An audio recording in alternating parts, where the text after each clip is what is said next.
So good evening, everybody, and a very warm welcome to this St Anne's online event, The Birds and the Bees, Nature in Victorian Colour, with Dr. Maddie Hewitson. My name is Felice Nassar, and for those who don't know me, I'm the Deputy Director of Development at St Anne's College. And it's my pleasure to be able to introduce this event and to welcome you all here. I've had a good look at the guest list beforehand and recognised many of the names of St Anne's alumni. And there are many very active supporters joining us tonight. So we're really delighted that you can be here with us for this event. And many of you are members of St Anne's Plumer Society, which exists to thank and to steward alumni who have chosen to leave the college a gift in their will. This is a very profound and long-term way of supporting the college, and we are enormously grateful for this commitment to making a planned gift. So we do thank you very warmly for that. It's Trinity term here in Oxford. Now my background is virtual, but this is pretty much what the quad is looking like at the moment in St Anne's with the sun shining. Students are mid-exams, the bean bags and the chairs are out in the quad. And that's helping the students to unwind. In college, we're getting ready for our big project, which is the renovation of Bevington Road, to begin hopefully later in the summer, which will be the college's major priority for the next 2 years. And if you'd like to know more about that or about supporting the college in any other way, please do drop me a line. My email address will be in the chat, so feel free to reach out. I'd love to hear from you. So without further ado, let me introduce tonight our guest speaker this evening, and I'm really delighted to welcome Dr. Maddie Hewitson. Maddie is a research assistant at the Ashmolean Museum, where she is working on the exhibition Colour Revolution, Victorian Art, Fashion and Design, which opens in September. She holds a doctorate in art history from the University of York, where she also completed her BA and MA. Her research background focuses on 19th century British Orientalist visual culture, which she has published on in the Journal of Victorian Culture. Maddie also teaches for Oxford's Department of Continuing Education and will be teaching a course on colour in the 19th century in Michaelmas term 2023. You are very welcome, Maddie. We are looking into the feasibility of doing an in-person private tour of the exhibition at the Ashmolean, Colour Revolution. We're not 100% sure yet whether we're going to be able to do that, but even if we are not able to, we'd really encourage you to go along and see this wonderful exhibition at the Ashmolean from September onwards. And just to wrap up the format of this event is that Maddie is going to talk and share her slides for about 40 minutes. And then we'll have time for questions, and please do put your questions in the chat. My colleague Jason will read them out towards the end. Or if you don't want to use the chat, you can email questions to development@st-annes.ox.ac.uk. So I will now hand over to Maddie and look forward to hearing more from you, Maddie. Thank you. Thank you so much. I'll just share my screen.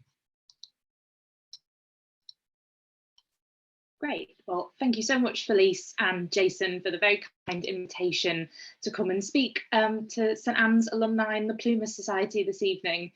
It's a real pleasure to be here and to share with you some objects and some stories from this upcoming exhibition, Colour Revolution, Victorian Art, Fashion and Design. And really the overall aim of this exhibition is to dispel the sort of prevailing myth that I think exists in films, television, if we think kind of Sweeney Todd, this sort of thing, that the Victorian era was funereal, Queen Victoria's mourning dresses, and polluted as well. So if we think of Charles Dickens or Gustave Doré's illustrations of dark, dirty slums. And instead what the exhibition hopes to do is to reveal the innovations in colour technologies and really thinking about colour as well, which changed quite fundamentally, that took place over the course of a century and specifically the way that those changes influenced artists, designers, and writers who responded to colour in a myriad of ways.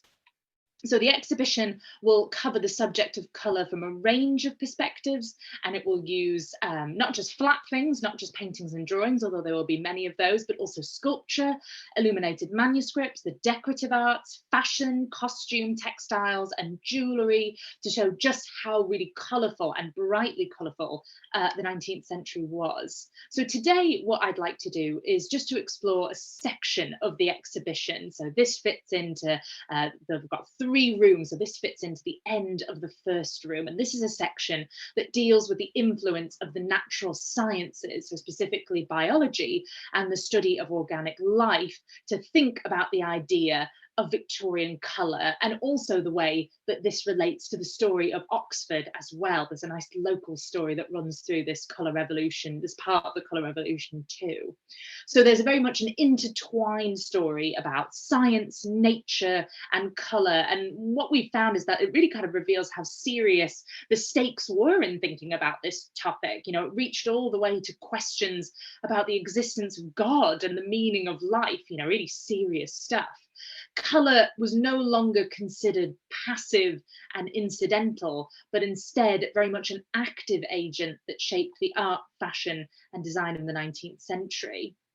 So during this period, science and art were very much engaged in a close dialogue, and this was really sparked by a cultural revolution starting in the 18th century that brought scientific discovery together with mass culture for the first time. So to give it some context, in 1700, there were about 10 scientific journals published in Britain.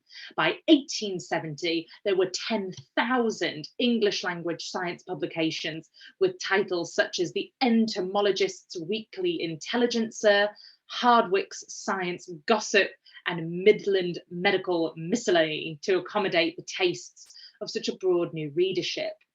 The rapid development of the natural sciences, and in particular subjects such as biology, chemistry, zoology, and botany, quickly spilled over into popular culture, becoming a source of entertainment as well as education. So scientists used visual tools to help disseminate knowledge.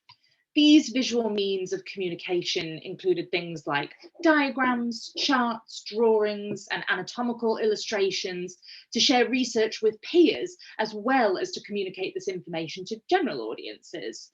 And as a result, artists, many of whom collaborated with scientists to produce these images, began to take note of scientific discourses and the way in which they altered people's perceptions of the world.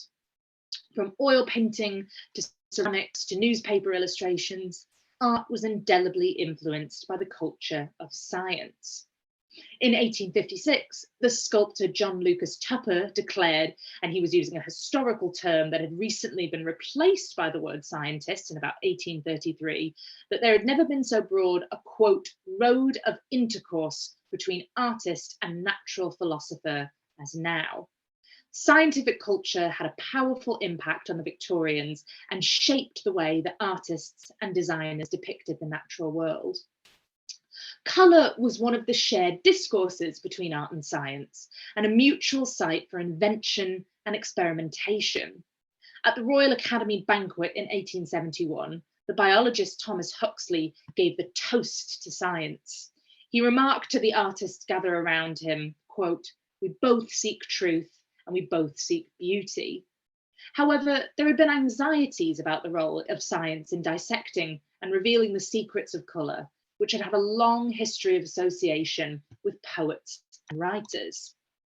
In 1820, the Romantic poet John Keats wrote that philosophy, quote, "will clip an angel's wings, conquer all mysteries by rule and line, empty the haunted air and gnomed mine, unweave a rainbow." Keats was making specific reference to Sir Isaac Newton, who proposed that there were 7 colours of a rainbow visible to the human eye after he conducted experiments refracting light through prisms. Before this, in 1664, Robert Boyle identified just 5 colours in the rainbow: red, yellow, green, blue, and purple. Newton added orange and indigo, secondary colours, located between red and yellow and blue and purple on the visible spectrum. However, Newton wove poetic rationale into the prism experiments. A rainbow with 7 colours conformed to the heptatonic scale of musical composition. Newton believed that this created a harmonious analogy between the two. Despite this, the poet Keats railed that Newton had, quote, destroyed the poetry of a rainbow by reducing it to a prism. Debates about the rainbow's colour continued throughout the 19th century and were highly subjective across cultures. In 19th century Japanese woodblock prints, for example, the rainbow was typically represented with just 3 primary colours, or sometimes with no colour at all. In 100 Famous Views of Edo, modern-day Tokyo, Hiroshige emphasised the shape of the bow across a vertically presented landscape. This largely colourless rainbow, one of only 3 examples of rainbows in Hiroshige's work, reveals his subtle use of bokashi, technique of shading colours in a woodblock. Despite this, the language of colour in Japanese, referred to as dento shoku, is intimately tied with words associated with nature, seasons, and the environment. No account of Victorian science can fail to mention Charles Darwin, whose singular contribution to the natural sciences marked a paradigm shift in the cultural landscape. Darwin's defining publications on the origin of species and the descent of man and selection in relation to sex galvanized public attention to the study of organic nature. Through Darwin, visual representations of plants and animals also became an important way of understanding the purpose of colour in the natural world. Darwin's account of colour as an evolutionary function had a significant impact on Victorian aesthetics by providing a new explanation for beauty.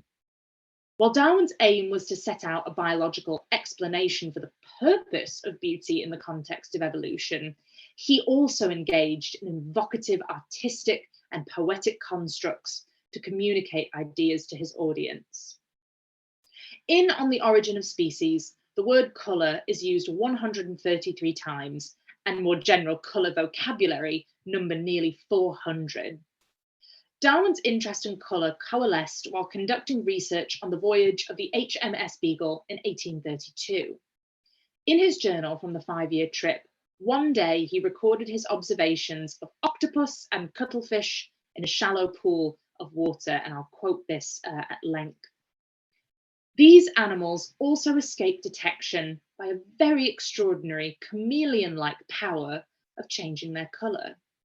They appear to vary their tints according to the nature of the ground over which they pass.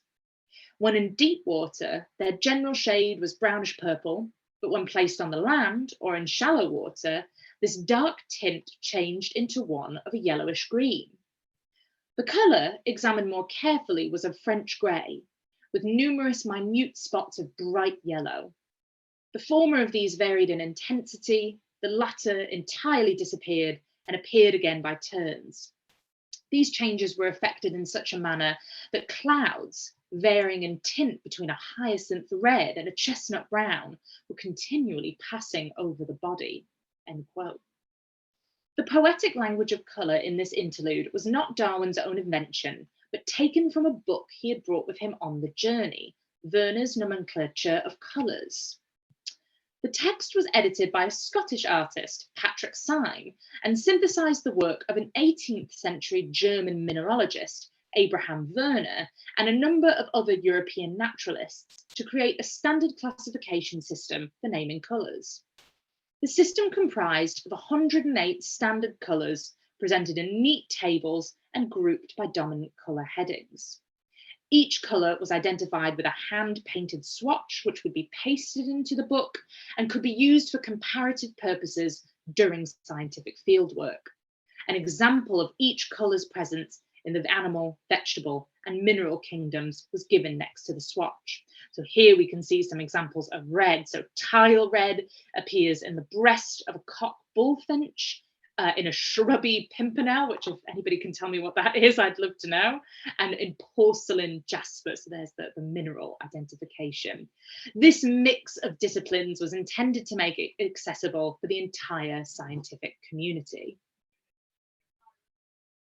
In Darwin's journals, the poetics of colour was used to help communicate the scientific community the variety and ubiquity of colour in the natural world.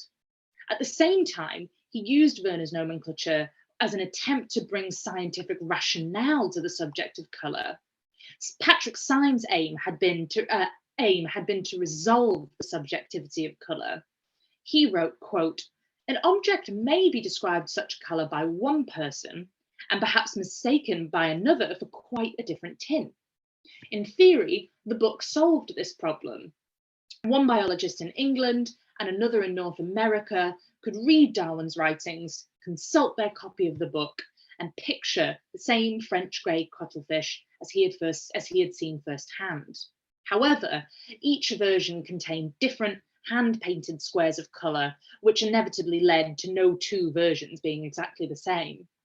Nevertheless, Werner's nomenclature expanded researchers' abilities to describe colour using poetic descriptions to engage their readers."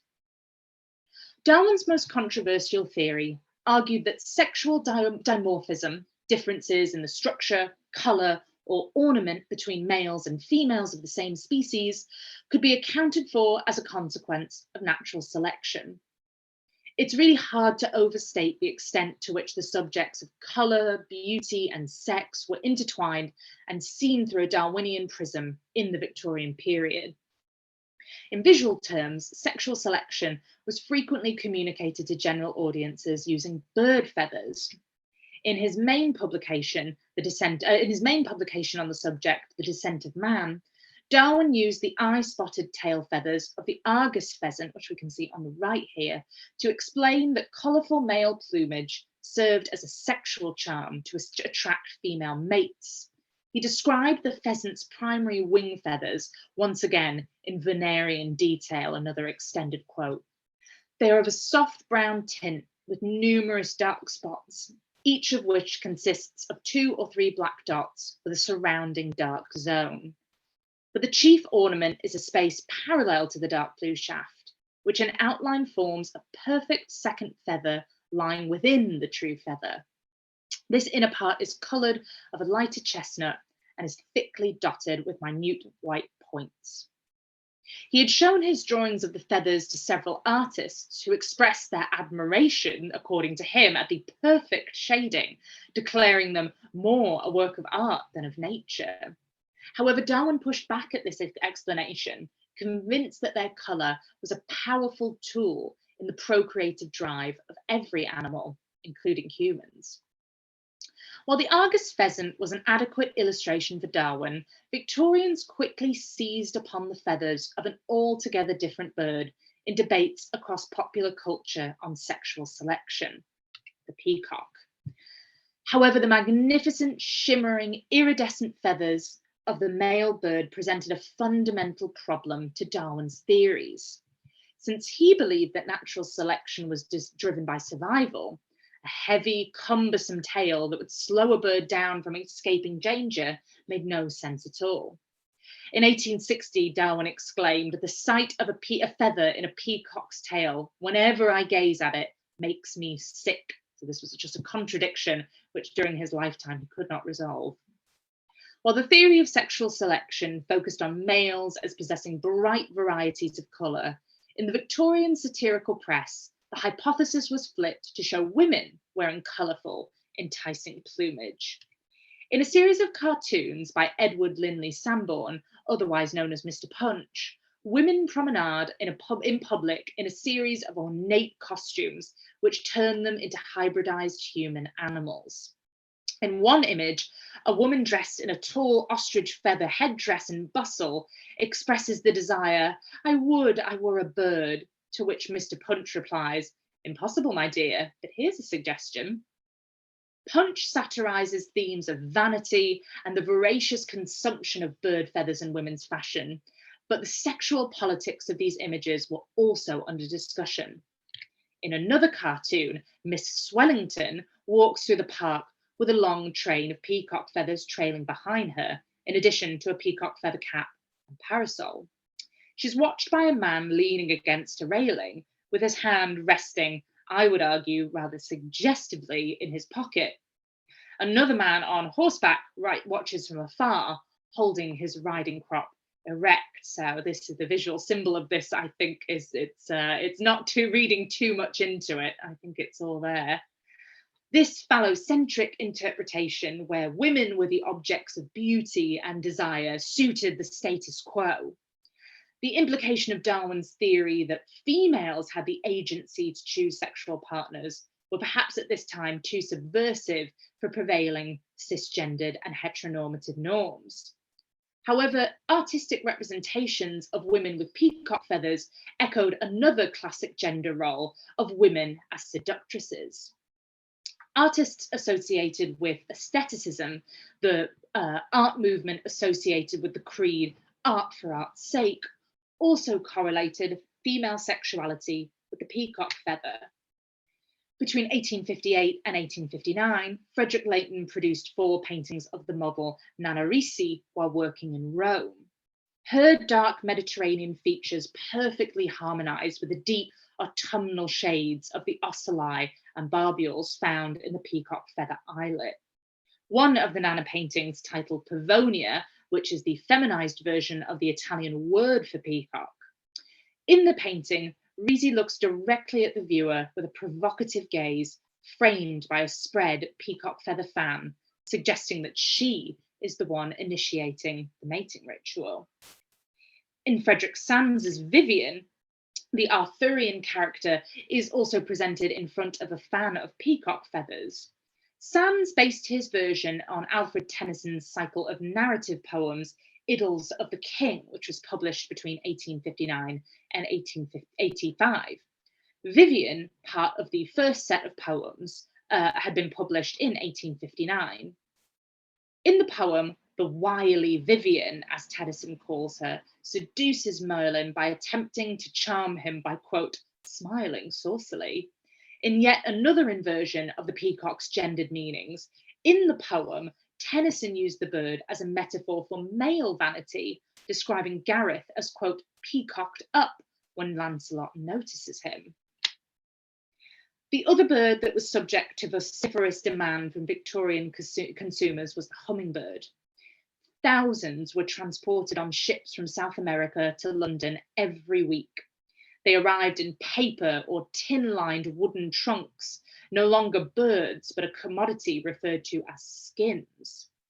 These skins went to auction houses and were usually sold to the capital's dressmakers, milliners, who bought them to service an insatiable market, which, since the early 1870s, called for colourful hummingbird skins to adorn fashionable hats, dresses, and accessories. During 1 week in 1888, 400,000 skins came under the hammer. The following week, it was a mere 370,000. Compared to other birds, hummingbirds have the most colour differentiation of any avian species. Between 1758 and 1849, nearly 300 species were identified and named by ornithologists to highlight the brilliant variety of their coloured feathers.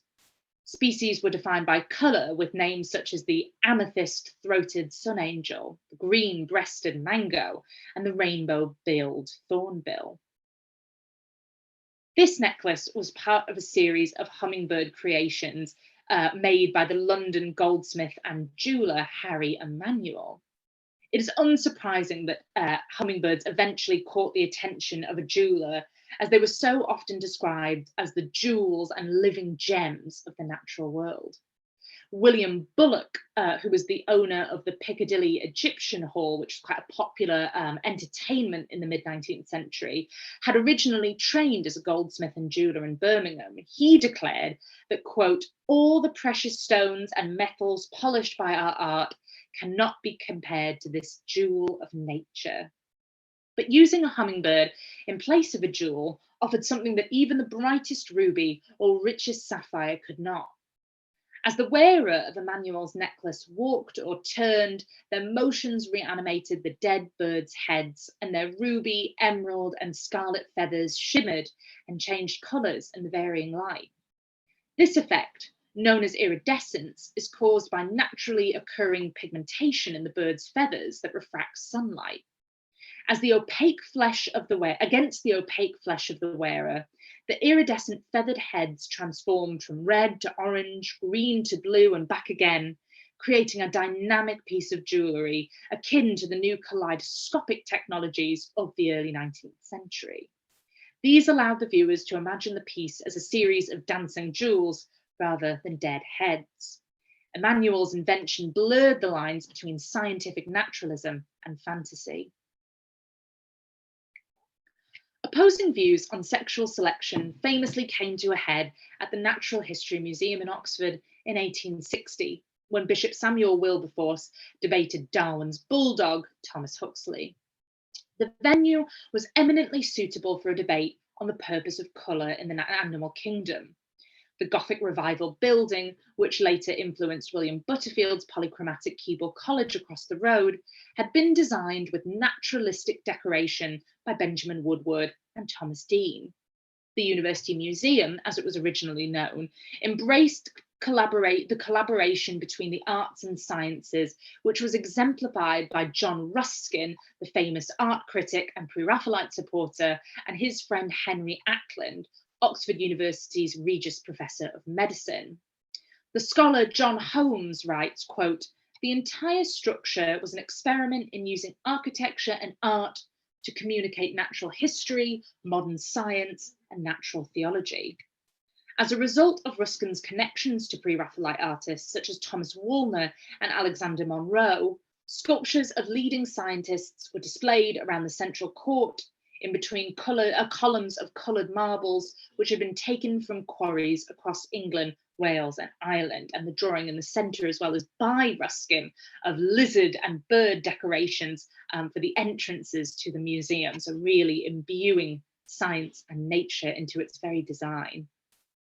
Ruskin is often perceived as Darwin's arch critic, and indeed he vehemently disagreed with the theory of sexual selection. He mocked Darwin's ideas that colour's sole purpose was to serve biological functions. He wrote, quote, "The blush of a girl, when she first perceives the faltering in her lover's step as he draws near, is related essentially to the existing state of her stomach, and to the state of it through all the years of her previous existence. Nevertheless, neither love, chastity, nor blushing are merely exponents of digestion." For Ruskin, art and science were inextricably connected in a way that could not be reconciled with Darwin's reductive explanations for the origins and functions of the world. In this sense, colour was too sacred a subject to be minimised by scientific inquiry. And this was really central to Ruskin's thinking, is that colour was God-given and a very spiritual and sacred thing to be treated with a kind of reverence, not with a kind of microscopic view, as it were. Ruskin imparted his beliefs in the spiritual power of colour to his readers in an instructive manual called The Elements of Drawing. And students such as Henry Ackland's daughter, Sarah, an artist and later pioneer of colour photography, of quite early colour photography technologies. In The Elements of Drawing, he wrote, "If ever any scientific person tells you that two colours are discordant, make a note of those two colours and then put them together wherever you can." Ruskin's riposte is aimed at colour theorists, people like Chevreul and George Field, who were developing these colour wheels and colour charts at this time. But Ackland's studies of fish reveal the wisdom of Ruskin's lessons and the young artist's prowess for handling watercolours. We can see her peering over her dead subject, a bird's eye view, and studying the variety of tones in the fish scales, a single round, unlidded eye looking back at her while she worked. Ruskin perhaps also referred her to the work of his favourite artist, J.M.W. Turner.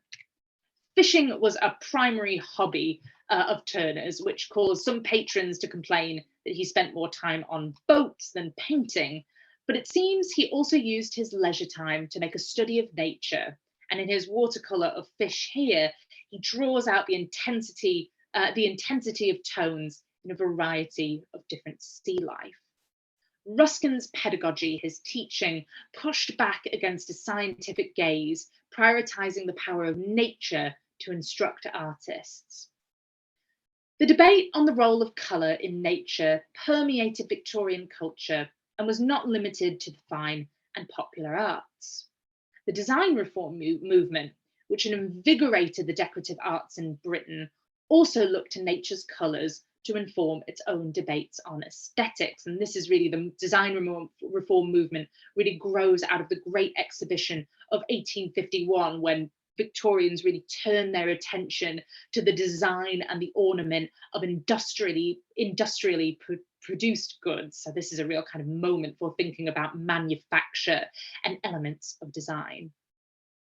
Whereas Ruskin advocated for a realistic and therefore on principle imitative approach to nature, Victorian design reformers attempted to distill the rational laws of modern science and apply them to art and design. Rules and guidelines were a cornerstone of the design reform education programme.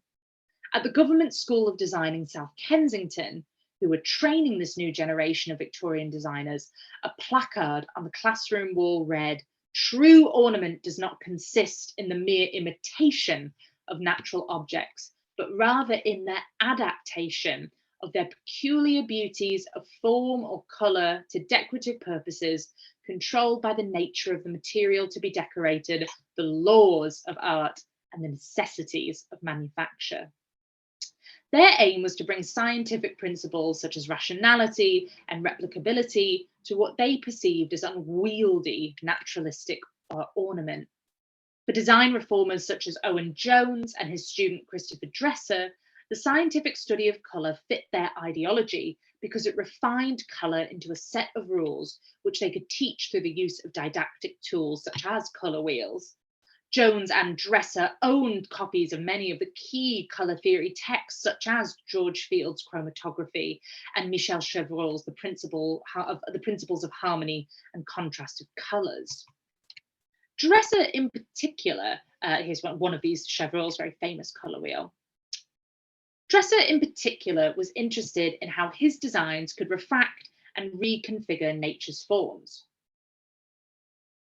Whilst a student, in addition to studying with Jones, he attended art botany lectures by John Lindley, a botanist who hand-painted the flowers in his own scientific publications.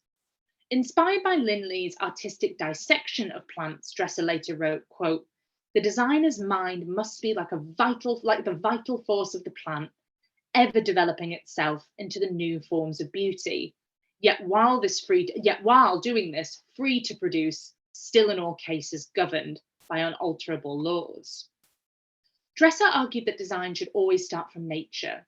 He said, "Nothing can be more important to the ornamentist than the scientific study of art," and that this applied not only to the plant, but also to insect and animal forms. Dresser's zoomorphic designs play with the shapes and colours of exotic animals. In a design for Minton & Co., he dissected the beetle form into its constituent parts of form, colour and line. Although lustreware, popularised at this moment by the ceramicist William de Morgan, produced a shimmering iridescent effect like the wings of a beetle, Dresser prioritised bright, bold colour, which he could apply to abstracted forms. In this vase, Dresser also draws on Mexican and Aztec colouring and stylisation, which exemplified his belief in incorporating non-Western and historical ornament into new designs. Dresser's strong polemic brought him commercial success and influenced future generations of Government School of Design students. One of these pupils, who had begun her studies in 1858, was Kate Greenaway. Her coursework shows the impact of Dresser's botanical designs on arts education. Her naturalistic Ruskinian renderings of flowers transform on the same page into Dresserian heptagonal ornament. This shape and the schematic rendering is also reminiscent of viewing a plant specimen under a microscope. While attending evening classes at the Hatherley School of Fine Art, Greenaway met the artist Edward John Poynter.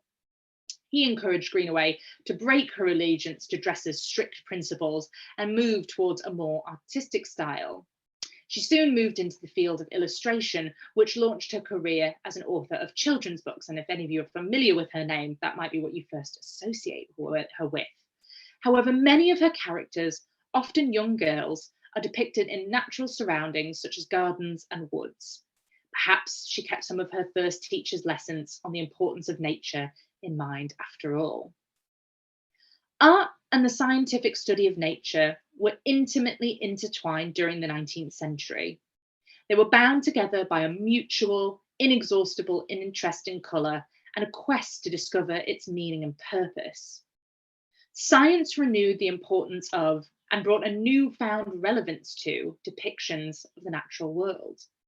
And at the same time, artists harnessed the colours of plants, animals, and insects in their work as a means of reconciling the plethora of new scientific information about their natural surroundings and man's place within it. Thank you very much. That's everything from me. And I forgot to say something very important at the beginning there, which is everything in my presentation that we've seen are objects from the exhibition. So hopefully a preview of these on a PowerPoint will whet your appetite to come and see them in person. So thank you very much, and I'd be happy to take any questions. Thank you so much, Maddie. That was brilliant.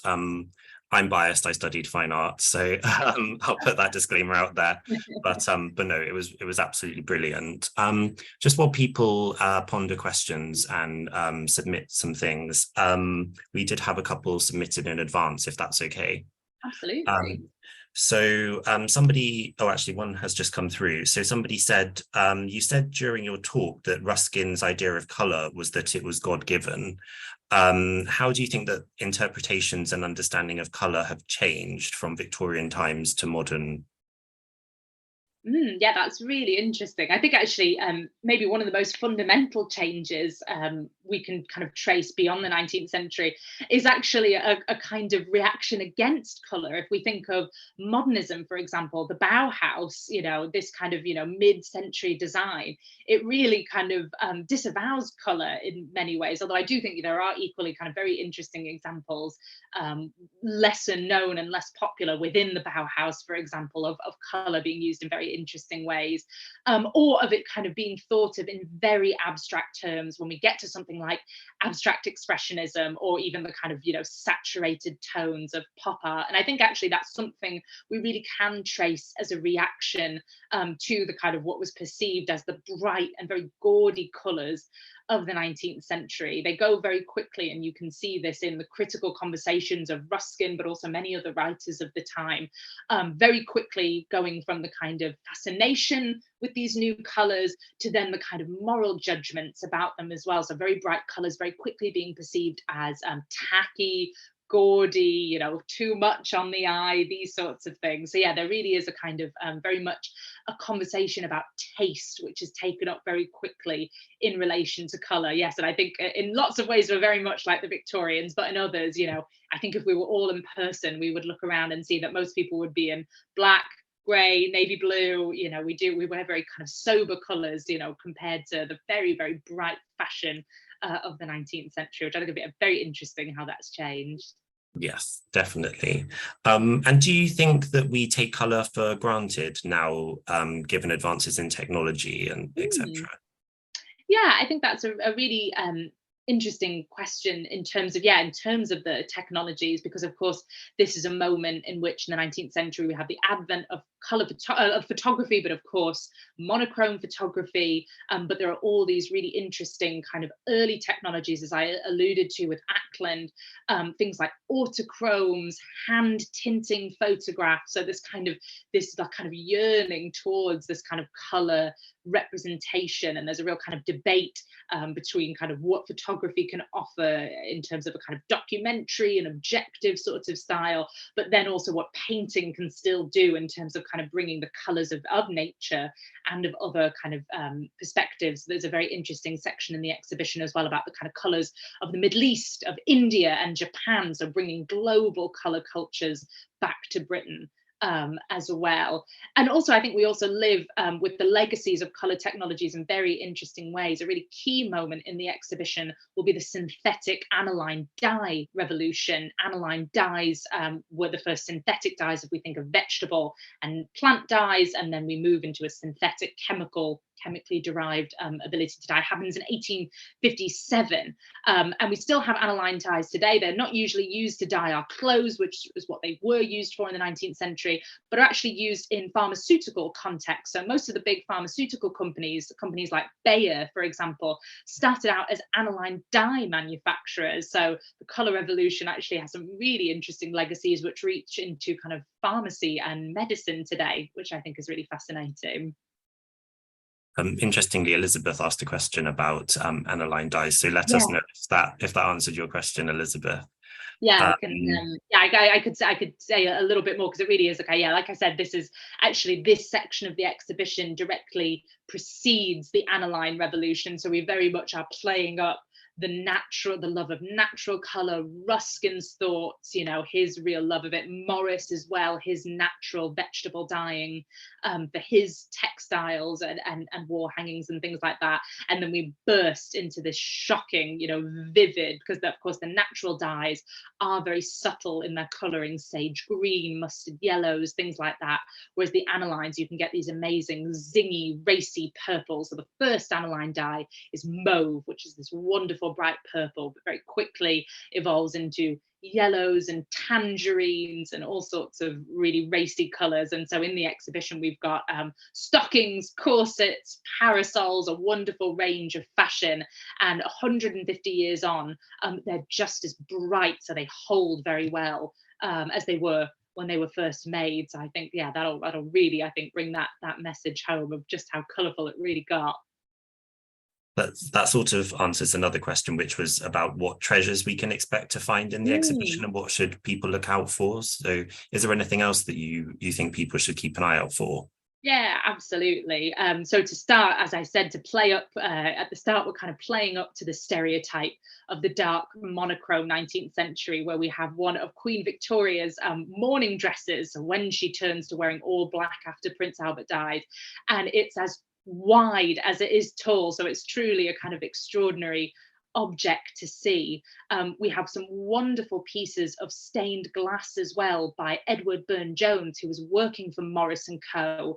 at the time. And this is in a section where we really explore the revival in the colours of the Middle Ages. So another thing, Ruskin, lots of these pre-Raphaelite artists were really fascinated by. I think, the purple aniline dress in the aniline section is really one of my favourite objects in the show. It was worn by a Baptist minister's daughter from Leicester, which, when you think about her as a kind of character who would, be comfortable wearing something quite so bright, you realise, how ubiquitous and how democratised colour had become in this moment.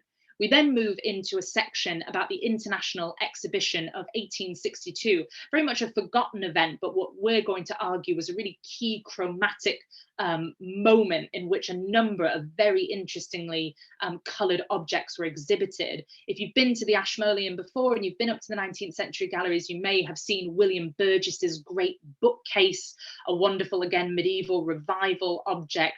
But we also have things like the tinted Venus, so a sculpture covered in a layer of wax in order to make her cheeks and her lips rosy and to give her a gold band through her hair. So the first polychrome modern sculpture, which harks back to the ancient tradition of polychromy, which was also being rediscovered and debated in this moment. Some really wonderful objects as well in this kind of global cultures of colour section that I was talking about, including a cashmere shawl given to Queen Victoria, an extraordinary colourful thing, which of course was very copied very quickly in the factories in Paisley, which gave way to kind of Paisley imitation shawls. And in the final section of the exhibition, we move into an idea of colour for colour's sake, so decadence and aestheticism. So some wonderful dresses in that section, lots of Whistler as well, if anybody's a fan of James McNeill Whistler, and Albert Moore as well, who was seen as a painter who didn't paint paintings about anything, but they were just to be looked at enjoyed, and colour played such a fundamental role in that. So it's about 170 objects in total. So just a few highlights. There's lots I've left out, so you'll have to come and visit. Thank you, Maddie. Another question, this is maybe testing your knowledge a bit, but where else can people see great examples of Victorian artwork in a museum or gallery outside of Oxford? Obviously, we're very privileged in Oxford with the amount and the quality of the works, but is there anything else that you could recommend?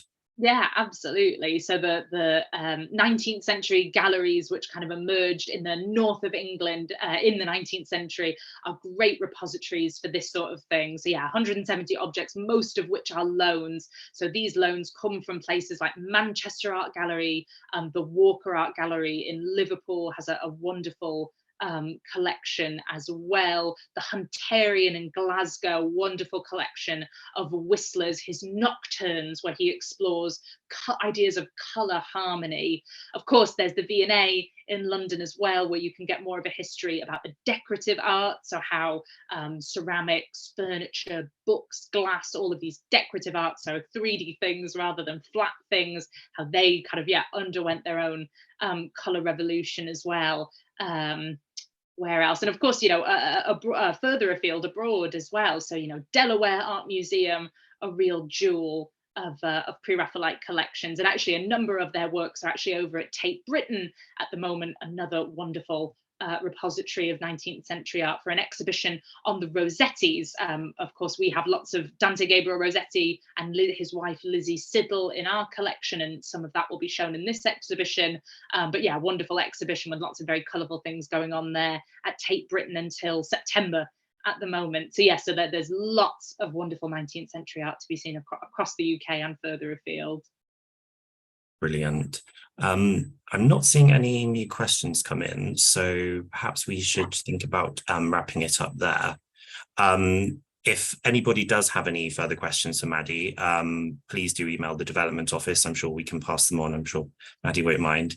And please do go and see the exhibition, which starts on the 21st of September. Thank you so much, Maddie. This was really fascinating, and we're really grateful for you coming and supporting St. Anne's. Thank you so much. It was a pleasure. Thank you. Have a good evening. Good evening, everyone. Bye.